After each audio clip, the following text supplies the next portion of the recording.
방송을 켰죠. 다시 또 좀 공유를 해야죠.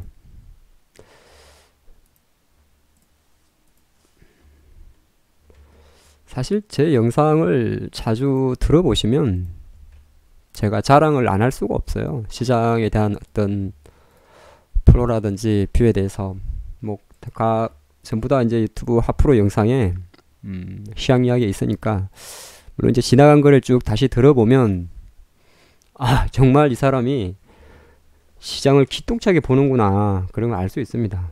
제가 원래 자랑을 많이 하는 사람이 아닌데 사람들이 이제 그런 게 느끼는 게 있어요. 저도 이제 카톡방을 운영을 하다 보니까 느끼는 게 있습니다. 이상하게 그걸 못 보는 것 같아요. 지금은 이제 주식 비중을 좀 늘려야 될 때인지, 아니면은 지금은 손절을 좀 짧게 해야 되는지, 사실 주식이라는 게 그런 게 있거든요.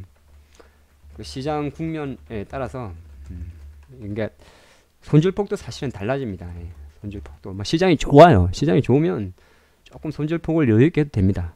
하지만 또 시장이 좀 좋지 않아요. 뭐 좋다 안 좋다의 모든 게 그렇습니다만은, 좋다 안 좋다의 기준은 그냥 별거 없습니다. 뭐가 있을까요? 뭐 지수가 5일선 위에 있으면 그 나름 우리 가장 기본이죠. 뭐 역배열이든 뭐 다 필요 없고, 5일선 위에 있으면 그나마 괜찮은 거고, 또 지수든 종목이든 현재 양봉이면, 네, 양봉이면 또 좋은 거죠. 이럴 때는 손절도 조금 폭을 넓게 해도 돼요. 뭐 종목 수를 좀 다양하게 하는 것도 괜찮아요. 근데 또 저 혼자 하고 있나요? 입장을 안 해? 이 봐라 이거. 저는 요새 그냥 자고 나면 2월 달보다는 조금 덜합니다만은, 그래도 자고 나면 계속 오늘은 내가 얼마를 벌 수 있을까에 대한 기대감이 상당히 큽니다. 물론 이제 1, 2월 달보다는 배팅 레버리지를 많이 줄여서 합니다만은 뭐 어차피 어쩔 수 없죠. 그동안 강조드린 대로 시향이 어느 정도 늘어질 수 있는 장이니까. 근데 똑같이 말했는데 늘어지는 거하고 하락장은 확연히 다릅니다. 네. 늘어지는 거는 뭐냐면 자꾸 주도주가 순환이 되는 거고, 주도주가 순환이 되다가 어디 갔니? 그 다음에 뭐죠? 주도주가 없어지고, 그리고 뭐 산발적 테마주가 이런 거 나오죠. 산발적 테마주 뭐죠? 최근에 보면 이제 미세먼지죠. 네, 산발적 테마주가 나오고 또 아예 개별 장세가 되죠. 이런 게 이제 잠깐 지수가 늘어질 때 지금의 상황입니다. 시장 2월 중하순부터 지금까지 상황이에요. 근데 제가 2월 중하순에 제 영상을 다시 한번 들어보면 분명히 똑같은 이야기를 합니다. 시장 늘어진다고. 저는 제가 생각한 그대로 가고 있어요. 물론 데이터에 근거하기 때문에 그 데이터를 조금 이따 보여드립니다. 그러니까 주식을 단순하게 감각으로 하는 게 아니고, 지금은 내가 은행에 돈을 좀 넣어놔야 될 땐지, 아니면 손절폭을 조금 짧게 해야 될 땐지, 아니면은 종목 수를 늘려야 될 땐지 구분을 해야 돼. 그거 못하면 돈 못 벌어요. 제가 예전에 한번 말씀드렸잖아요. 주식에서 돈 벌 수 있는 게 1년에 잘해야 4달이란 말이에요. 예? 말씀드렸어요. 4달 정도 돈 벌고 좋은 장이고, 예? 4달 정도는 그냥 이제 운에 맡겨야 되고요. 예, 운때가 맞으면 곧 많이 벌고 안 되면 또. 그리고 4달 정도는 버티기예요. 시장이라는 게 1년 놓고 보면. 그래서 제가 예전에 그런 말씀을 좀 항상 계속 생각을 해야 돼요. 요새 계속 시장이 안 좋네 그러면 본인이 직감적으로 시장이 안 좋다 그러면은 종목수 줄이고 손절은 짧게 가야 돼요.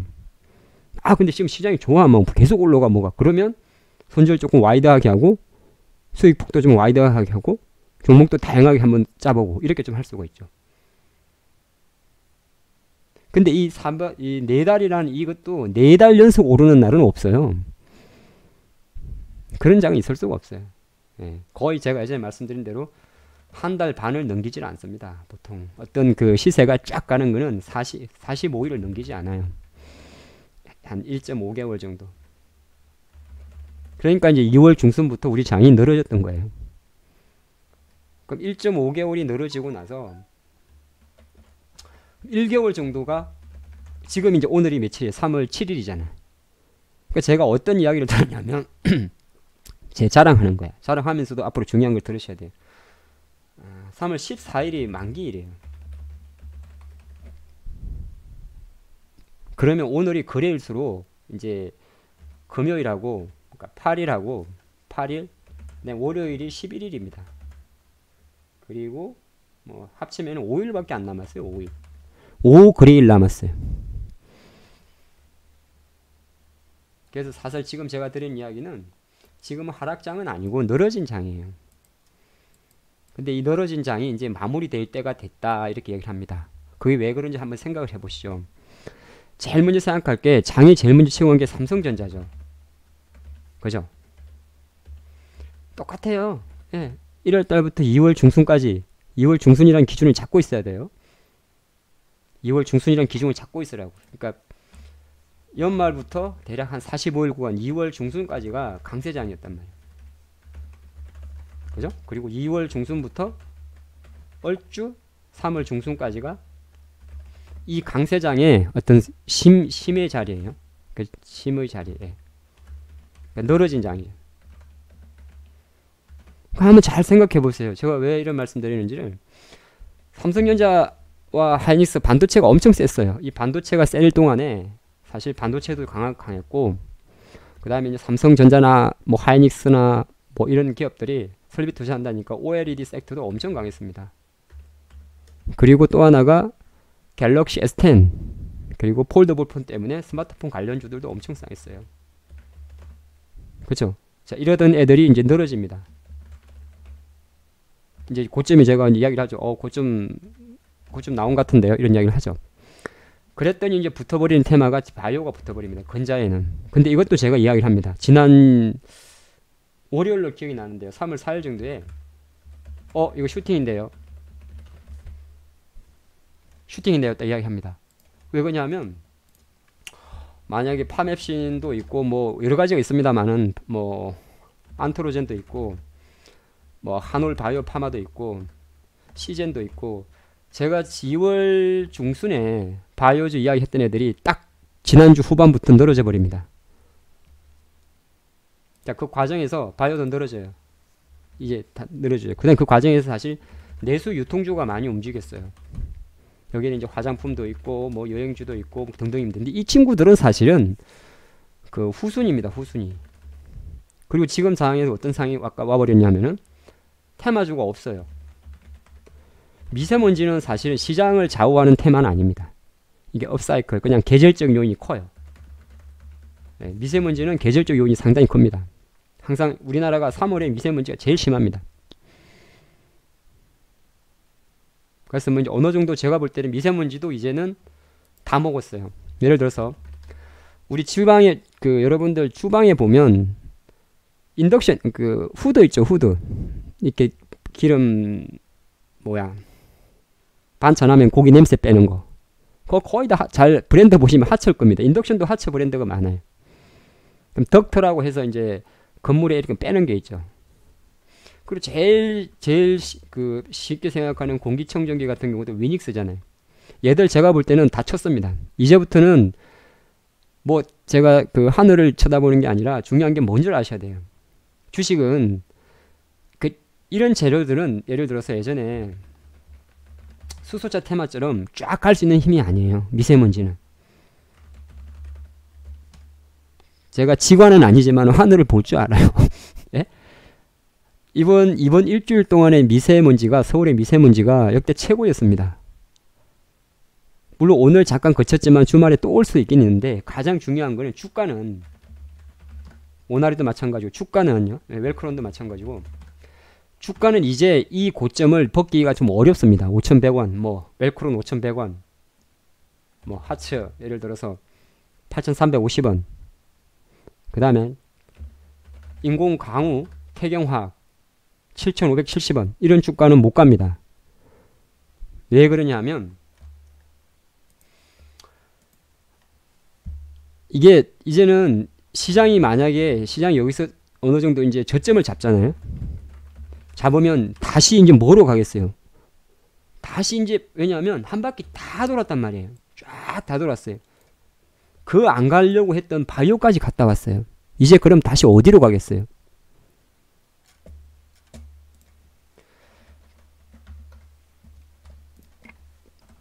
별거 아니지만 삼성전자 하이닉스의 오늘 시가 저가는 거의 제가 볼 때는 3월의 시가 저가가 될 수도 있습니다. 조금 오버하면.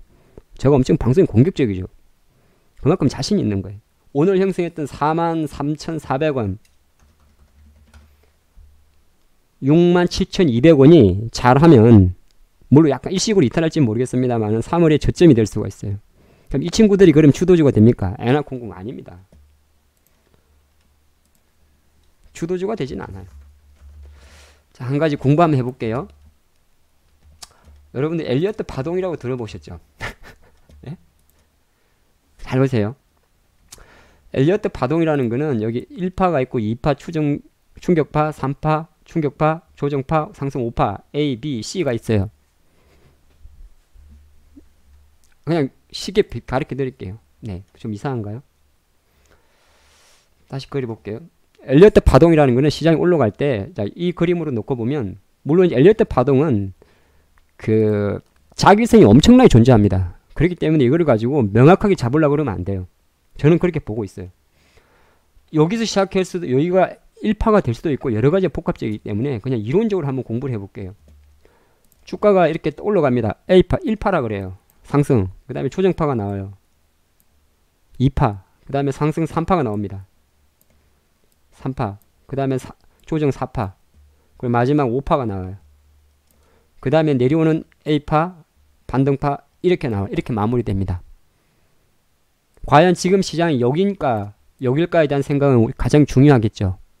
만약에 지금 시장이 여기라고 생각하면 뭐죠? 무긴 뭐야? 우리 장이 2300포인트 다시 가는 장이죠. 2300이면 얼마야? 2300포인트 넘기는 장이죠. 근데 제가 판단할 때는 여기라 생각을 합니다. 그러니까 지금 당장 올해 장을 상당히 좋게는 보는데 지금 위치에서 작년 우리나라 장이 이 작년 2600을 벗길 수는 없다고 봅니다. 저는 죽다 깨어나도 올해는 우리는 못 가요. 저는 그렇게 보고 있어요. 왜냐하면 우리가 이 정도 갈라 그러면 삼성전자가 다시 반도체를 가지고 끌고 가야 돼요. 근데 이제 삼성전자는 실적이 안 좋기 때문에 다시 57,000원 가기가 상당히 어렵습니다. 그건 머리에 삭고 있어야 돼요. 이때 바보 같은 질문 하시면 안 됩니다. 제 평단가 9만원인데요. 그럼 뭐 의미 없어요. 아니다 그러면 아닌 거예요. 하이닉스도 9만원 가기가 되게 어렵습니다. 그러니까 제가 볼 때는 약간 제가 나쁘게 이야기하면 이 97,000원이 한 3년 정도의 고점이 될 수도 있습니다. 앞으로 3년. 반도체 못 갈 수 있는 확률이 되게 높아요. 다만 저점만 나온 겁니다. 이게 포인트예요. 그러니까 주가를 볼 때 저점이 나왔다는 게 중요한 거고 고점이 나왔다는 게 중요한 겁니다. 그래서 우리 장은 아까도 많이 들었는데 큰 그림에서는 저는 올해 상승을 보는데 당연히 상승을 보죠. 상승을 보는데 작년 고점에 대한 비료는 버리고 있습니다. 그런 생각을 하셔야 돼요. 그럼 예를 들어서 내가 코스피 ETF를 이때 샀다.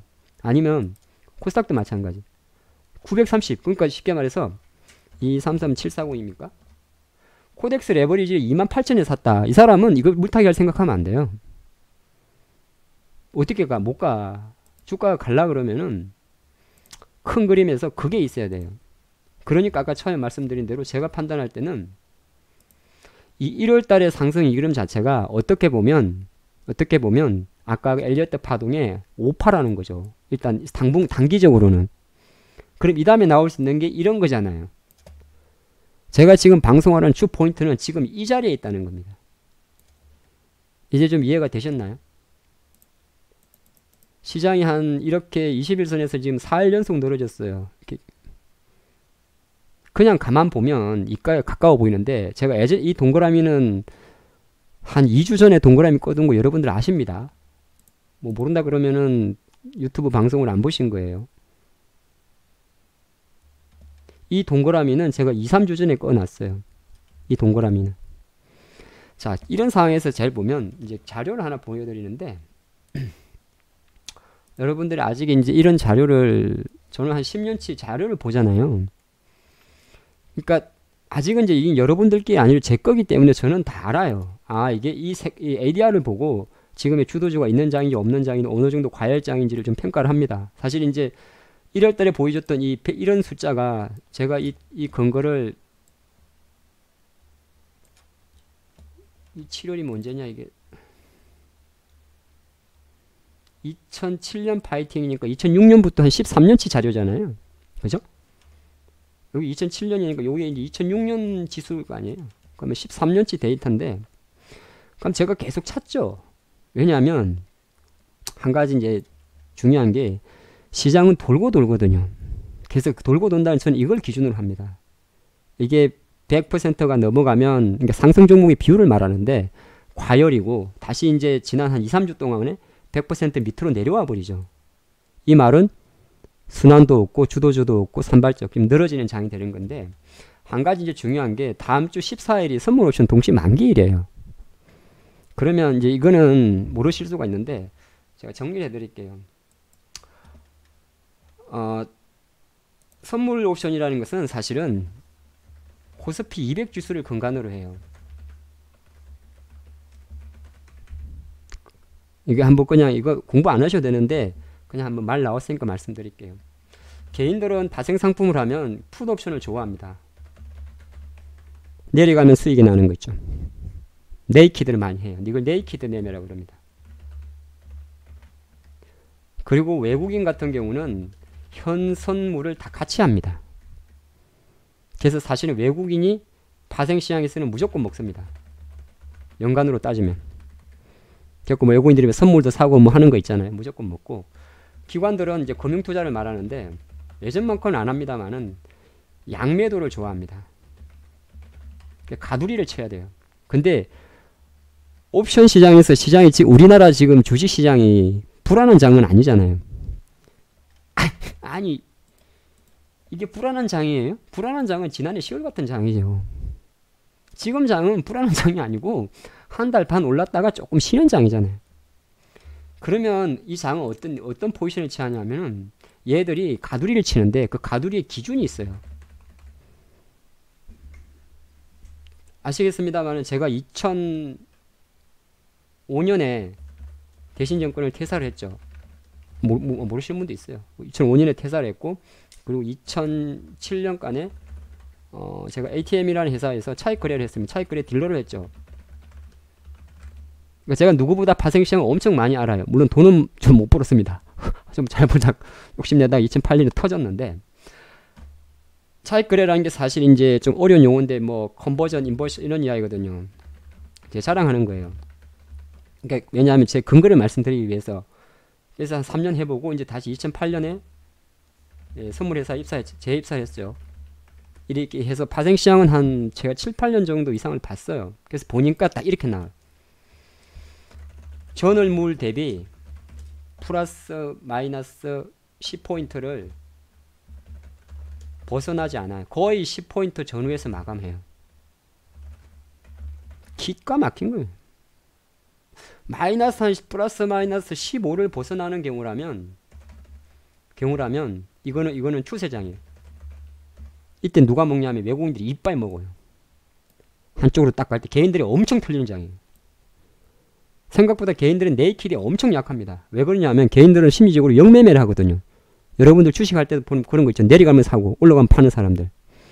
그 성향이 그대로 있기 때문에 그러니까 전월 동시만기 대비해서 15포인트 이상 벗어나면 개인들은 개박살 나고 외국인들은 개폭등 벗고 기관들은 약간 커버합니다. 근데 그게 아니고 이 이내로 들어오면 요 사이 10에서 15포인트 사이에 들어오면 얘 둘이 거의 쌤쌤 칩니다. 근데 기관들이 생각보다 많이 먹어요. 개인은요 무조건 터집니다. 우리가 그런 이야기를 하죠. 주식은 100명 중에 한 그래도 5명 정도는 먹고 살아요. 주식으로. 안타깝지만 95명은 본전만 되면 주식 안 하려는 게 목표입니다. 현실이에요. 근데 파생시장은 사실은 조금 오버하면 10,000명 중에 1명 정도입니다. 그만큼 확률